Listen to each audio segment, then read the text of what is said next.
It was a calm Sunday afternoon, the kind of day that usually drifts by in peace.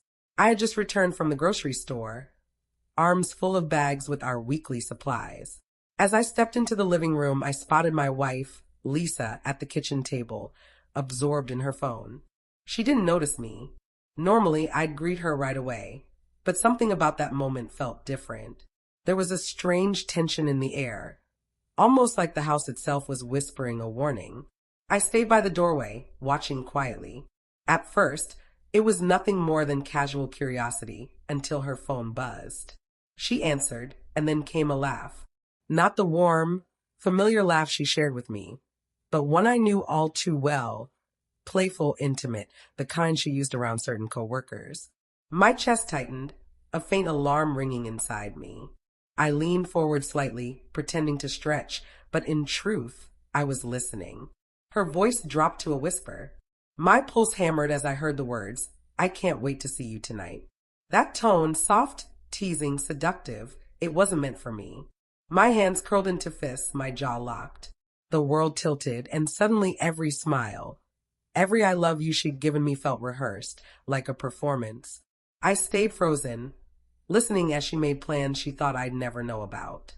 Her words weren't casual, they were secret, intimate, meant only for him. She laughed again, low and sultry, speaking of moments they'd share later. And right then it hit me. The woman I trusted had built another life, one where I didn't exist. My first instinct was to confront her, to demand the truth. But I didn't. Instead, I stood there, letting the weight of betrayal crush me. I didn't need to shout. Her words had already said enough. Quietly, I turned away. Each step toward the door felt heavier than the last. She was still there, smiling at her phone, oblivious to me slipping out. For a moment, I looked back at the woman I had loved for years and realized she was already gone. My silence would be my answer. My exit, my final word. I closed the door softly behind me, the cool breeze outside brushing against my face. The street was still, almost too calm compared to the storm inside me. I drove with no destination, each mile pulling me further from her and closer to clarity. I wasn't escaping, I was preserving my dignity, my sanity, my self-respect. By nightfall, I reached a friend's place. At first, I said nothing, just sat in the comfort of quiet.